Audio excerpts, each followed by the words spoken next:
গ্রামে দারিদ্র্য কখনোই যাবে না। আরে মা, মনে হচ্ছে এখানে কম্বল বিতরণ হচ্ছে, চলো আমরাও একটা নিয়ে নিই। এই নাও কম্বল। আরে বোন, তুমি আর মা এখানে কিভাবে? আরে ভাই, আপনি আপনি লন্ডন থেকে কবে এলেন?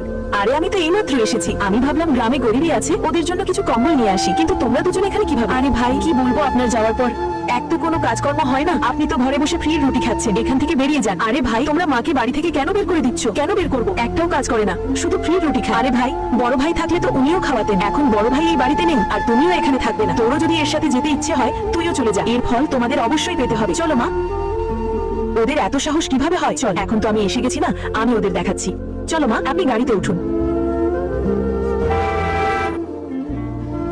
দেখ বোন, আমি এখানেই লুকিয়ে দেখবো। আমি দেখতে চাই ওদের আচরণ। নিয়ে যা। ঠিক আছে ভাই, চলো মা। আরে ভাই, আদিত্য ভুইয়া নিয়ে আবার ফিরে এসেছে। যদি তুমি সৃষ্টিকর্তাকে বিশ্বাস করো তাহলে চ্যানেলটিকে সাবস্ক্রাইব ও লাইক করো।